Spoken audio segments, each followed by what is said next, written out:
पति बात नहीं मान रहा है आपकी, नहीं सुनता है वो आपकी, और अब आप चाहती हैं कि वह केवल और केवल आपकी ही सुने, वह केवल और केवल आपका ही कहना माने।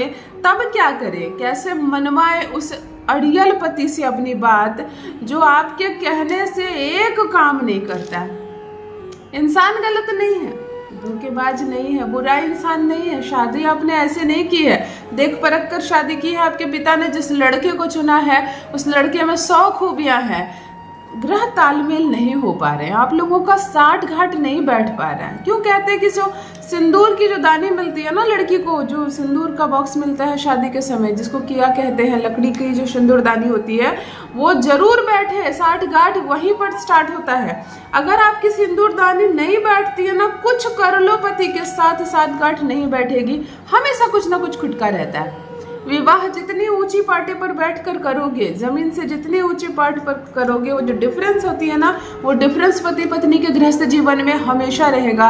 इसीलिए देखो पुरानी शादियां कैसे जमीन में बैठकर शादियां होती थी, आसन पर बैठ के शादियां होती थी, पत्ते पर बैठ के शादियां होती थी, ऊंची चीजें नहीं दी जाती थी। और अब देखो नई शादियां कैसे कुर्सियां लगा दी जा रही है, सिंहासन लगा दिया जा रहा है, पंडित जी नीचे बैठे हैं, वेदी नीचे बनी हुई है, अग्नि भी नीचे है, दूल्हा दुल्हन कुर्सी पर बैठे हैं। अद्भुत नज़ारा है, समय बदल रहा है, सब कुछ बदल रहा है। कौन जाएगा कहने के लिए? लड़की का लहंगा इतना भारी होता है, वो इतने महंगे कपड़े पहनी होती है कि वो पैर मोड़कर उतने सारे लहंगे को लेकर नहीं बैठ सकती है नीचे। लड़का कंजस्टेड फील करता है, मैं कभी जमीन में नहीं बैठा हूँ, मैं 3-4 घंटे नीचे नहीं बैठ पाऊंगा। भाई कुर्सी लगा दो, वैवाहिक जीवन की ऐसी की तैसी मेरे लिए कुर्सी लगा दो। चलो ठीक है, जो करते हो वह भी करो, वह भी जरूरी है जीवन में, वरना कचहरियां सुनी हो जाएंगी, वरना वशीकरण कौन करेगा। जमीन पर बैठकर विवाह करो, पत्थर पर बैठकर विवाह करो, चादर पर बैठकर विवाह करो, आसन पर बैठकर विवाह करो। विवाह में जो धरती से जो दूरी होती है वो ना बनाए, वो जो डिफरेंस है वो हमेशा लड़की को खटकेगा, वो अपने पति के साथ वो डिफरेंस हमेशा बनाकर रखेगी। देख लो, इतिहास पलट कर देख लो, लड़की कभी भी अपने साथ छानने वाला जो झंझरा होता है, जिसको कहते हैं, जिससे पकौड़ियाँ छानते हो, वो ना लेकर जाए अपने ससुराल। देखो मैं सब्जेक्ट से ही हट गई, मैं वशीकरण सिखाने आई, लेकिन जब यहाँ टूटते रिश्ते देख रही हूँ ना तो मन टूटता है मेरा। मत देना लड़कियों को, कितने सारे बर्तन पड़ते हैं ना शादी में, कांटा वाला जो चम्मच होता है ना, फॉक जो होते हैं ना, वो निकाल देना, वो मत देना। चाकू छुरी नहीं देना, और छानने वाली चीजें नहीं देना, जिसमें छेद होते हैं वो चीजें नहीं देनी है लड़की को। वो अपने ससुराल को जाली जाली कर देगी। इतनी चर्चाएं होंगी। चर्चाएं कब होंगी? जब कष्ट मिलेगा उसको, ससुराल में तकलीफ मिलेगा। आज तुम्हारी बेटी रो रही है तो कहीं ना कहीं आप खुद भी कारण होते हैं। आप कुछ नहीं देखते हो, कुछ नहीं मानते हो। कौन मानता है इतना? नया जमाना है, दे दो, बस दे दो। तो फिर देखो लड़कियां भुगत रही हैं।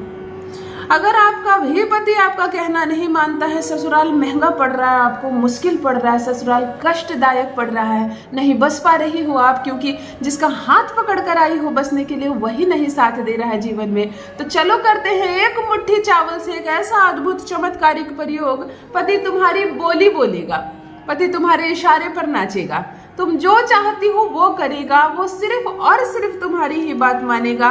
कैसे तुम दोनों दो से एक हो जाओगी पता ही नहीं चलेगा। जान लीजिए प्रथम मैं कौन हूँ।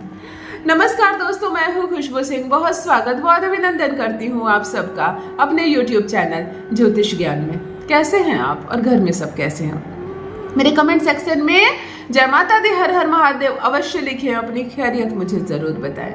पढ़ती हूँ हाथ की रेखाएं, पढ़ती हूँ जन्म कुंडली, और आप कुछ न कहें तो आपका चेहरा भी पढ़ लेती हूँ। करम है, कृपा है ऊपर वाले की, प्रेम है आप सबका। जुड़िए ज्योतिष ज्ञान चैनल से। जो भी नए भाई बहन चैनल पर पहली बार आए हो, मेरे वीडियो को पहली बार देख रहे हो, मुझसे प्रथम बार मिल रहे हो, चैनल से जुड़िए, सब्सक्राइब कीजिए, मेरे परिवार का हिस्सा बनिए। दिल नहीं टूटने दूंगी, एक भी घर नहीं टूटने दूंगी। चाहे तलाक के पेपर क्यों ना बनाया हो, खुद फाड़ कर फेंकेगा, खुद जीवन में आपका साथ निभाएगा। कैसे दोनों दो से एक हो जाओगी, ससुराल में बसना आसान हो जाएगा। ध्यान से सुने, यह प्रयोग आपको सुबह में 4 बजे से 6 बजे के बीच कर लेना है, ताकि ब्रह्म मुहूर्त आपको प्रयोग के बीच में पड़ जाए। अन्य कोई विकल्प नहीं है दूसरा।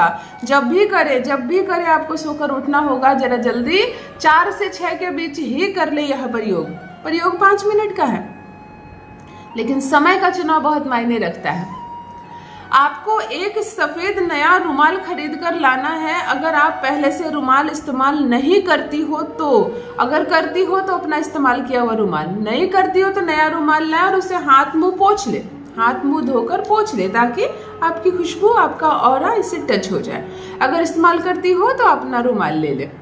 एक मुट्ठी चावल ले ले। पति की एक तस्वीर ले ले। तस्वीर 3 वर्ष से अधिक पुरानी ना हो। तस्वीर में कोई चश्मा, टोपी, चेहरे पर कपड़ा बंधा हुआ ना हो। बहुत साफ सुथरी, जिसमें आंखें क्लीन दिख रही हो पति की। वशीकरण में चेहरा या आंखें मायने रखता है। 3 वर्ष से पुरानी तस्वीर नहीं लेनी है आपको। एक तस्वीर ले ले पति की, एक रुमाल ले ले और एक चावल ले ले। एक मुट्ठी, बस इतनी ही चीजें चाहिए ना। प्रातः 4 से 6 के बीच यहाँ पर योग कर ले। आपको एक रुमाल खोलकर बिछा देना, उस पर पति की तस्वीर रख देनी है। तस्वीर के ऊपर एक मुट्ठी अरवा चावल रख देना है, साफ सुथरा धुला हुआ, साफ सुथरा अच्छा अरवा चावल। चलो इसको गांठ बना लेते हैं। 1 गांठ और 2 गांठ। ये लो, तुमने 2 गांठ देकर गठरी तैयार कर ली। ये तत्का जो तैयार किया आपने, ये एक्टिव ही नहीं है। इसको हम मंत्रों से ही तो जागृत करते हैं, तभी तो कोई चीज, वरना तत्का किसी काम का नहीं। तब तो ये एक सामान है, ये एक मुट्ठी चावल है। लेकिन फिर देखो कैसे ये एक मुट्ठी जादुई चावल हो जाते हैं, है ना। एक मुट्ठी चावल आपने बंद कर दिया, बांध दिया, एक गठरी तैयार कर ली। इसको दाहिने हाथ में ले लेना है, पति की अनुभूति करना है, स्मरण करना है, उसको देखने का प्रयास करना है। इस तत्के को अपने हाथ में बंद करके पकड़ लेना है। अब आप जब पति महसूस होने लगे, दिखने लगे, तो आप कहेंगे ओम सामने वाले का नाम वशीभूतम नमः। सामने वाले का नाम का अर्थात पार्टनर का नाम, पति का नाम। प्रेमिका कर रही है तो प्रेमी का नाम होता है ना। प्रेमिका विवाह करना चाहती है अपने प्रेमी से, बात नहीं सुन रहा है, विवाह नहीं कर रहा है, हाँ नहीं कर रहा है, देखो भाग कर आएगा, डोली बारात लेकर तुम्हें दुल्हन बनाकर लेकर जाएगा।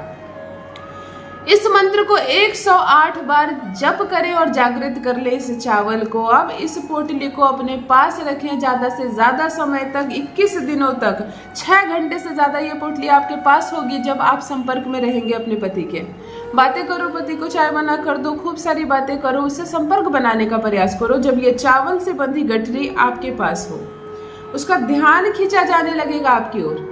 अगर वो फोन पर है, दूर है, तुम्हारे घर में नहीं रहता, तो उसको फोन कॉल करो। अपने पास इस गठरी को रखकर उसको फोन करो, उसको बातें करो, उसके साथ अपना संपर्क, अपने साठ गांठ बिठाने का प्रयास करो जब ये खींचने वाली चीज तुम्हारे पास हो।